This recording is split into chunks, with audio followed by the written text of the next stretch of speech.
ৰাস্তা লৈতো আমি আজি 1 মাহ ধৰি আমি ছ'চিয়েল মিডিয়া যোগে আমি বহুতে সম্প্ৰচাৰ কৰিছোঁ যে ছ'চিয়েল মিডিয়া যোগে হয়তো চৰকাৰে গম পাব। গম পোৱাৰ পিছত এইটো যি অৱস্থা হৈছে আমাৰ খেৰণী চাৰিআলিৰ পৰা এইটো জিৰিকিন্দিং অভিমুখে যোৱা ৰাস্তা ডংকাও এইটো ৰাস্তা দি মানুহ অহা যোৱা বিশেষকৈ এইটো ৰাস্তা দিহে মানুহ অহা যোৱা কৰে। কিন্তু এইটো ৰাস্তা ইয়াত প্ৰত্যেক দিনে বালিৰ ডাম্পাৰ যিবিলাক আছে এইবিলাক আহি ফাঁচি থাকে। তাৰপিছত এই সৰু সুৰা গাড়ী ফাঁচি থাকে, স্কুল ভেনবিলাক ফাঁচি থাকে। যোৱাকালিতো ইয়াত গাড়ী ফাঁচি যোৱাৰ কাৰণে স্কুল ভেন 3-4খনকৈ নিজৰ গন্তব্যলৈ ঘূৰি গ'ল, তেওঁলোকে স্কুললৈ যাবই নোৱাৰিব।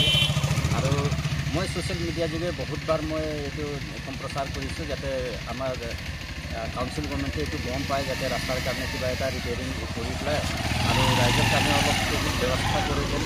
কিন্তু আজিলৈকে আমি তেনেকুৱা ইয়াত দেখি পোৱা নাই। প্ৰত্যেক দিনে ইয়াত ৰাস্তা জাম হৈ আছে, গাড়ীবোৰ ফাঁচি আছে। কিন্তু আমি স্থানীয় আমাৰ যিবিলাক ইয়াত DY36 আছে আৰু কিছুমান নিউজ চেনেল ৰিপৰ্টাৰসকলে আছে, কিন্তু তেওঁলোকেও এইটো বেয়া ৰাস্তা দেখি পেলাই জানো কিয় তেওঁলোকেও নিউজ কৰিব নিবিচাৰে। এই গতিকে মই ছ'চিয়েল মিডিয়াত মই তেওঁলোককো গৰিহণা দিছিলোঁ যে তেওঁলোকে কমচে কম এইটো চাব লাগে। তেওঁলোকে যদি নিউজ কৰে তেনেহ'লে আমি হয়তো আমাৰ গভৰ্ণমেণ্টে এইটো কথা গম পাব। আমি ছ'চিয়েল মিডিয়াত দিয়াৰ পিছত তেওঁলোকে আজি আহি পেলাই আমাৰ বাইকখন লৈছে যে আপুনি কিবা এটা ৰাস্তাৰ ওপৰত ব্যৱস্থা কৰক যাতে আমি গভৰ্ণমেণ্টৰ ওচৰলৈ এইটো আমাৰ ৰাস্তাৰ দুৰ্দশা আমি দেখাব পাৰোঁ। চৰকাৰৰ মানুহ অহা যোৱা কৰে নেকি? চৰকাৰৰ মানুহটো আমাৰ ধৰক এইটো ৱেষ্ট কাৰ্বি আংলঙৰ আমাৰ 6টা সমষ্টি আমাৰ এইটো ৰাস্তাতে পৰে, এইটো ৰাস্তা দিয়ে অহা যোৱা কৰা হয়। গতিকে এইটো ৰাস্তাটো ধৰক PHE ডিপাৰ্টমেণ্টৰ মানুহ আছে, ইৰিগেশ্যন ডিপাৰ্টমেণ্টৰ মানুহ আছে, আমাৰ খেৰণী থানা আছে, তাৰপিছত আমাৰ PHE ডিপাৰ্টমেণ্ট মানুহ আছে। এইটো সকলো যিবিলাক আছে কাৰ্যালয় আছে আমাৰ এইটো ৰাস্তা দিহে অহা যোৱা কৰা মানুহবিলাক আছে।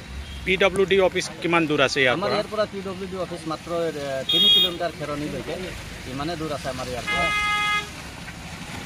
এই গতিকে আপোনালোকৰ মাধ্যমেদি আমি চৰকাৰক আগ্ৰহ কৰিব বিচাৰিছোঁ যে চৰকাৰে অতি সোনকালে পদক্ষেপটো লয় আৰু এই ৰাস্তাৰ কাৰণে কিবা এটা তেওঁলোকে চিন্তা কৰি পেলাই আৰু ৰাইজৰ বাবে সুযোগৰ ব্যৱস্থা কৰে যেন, ইমানে ক'বলগীয়া। ঠিক আছে।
वीडियो को देखिए जरा आप लोग, ये लंका चार्ली की अवस्था है, सरकारों की अवस्था। यहाँ देखिए कॉलेज जाने वाले बच्चे, स्कूल जाने वाले बच्चे सभी कोई फंसे हुए हैं। मार्केट की रास्ता है, मेन रोड ब्लॉक हो रखा है,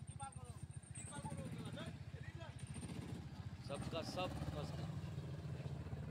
देख सकते हैं आप, यहाँ पे एक गाड़ी फंसी हुई है, दो गाड़ी फंसी है, देखिए चक्का तक उठा हुआ है। ये है असली डेवलपमेंट, विकास।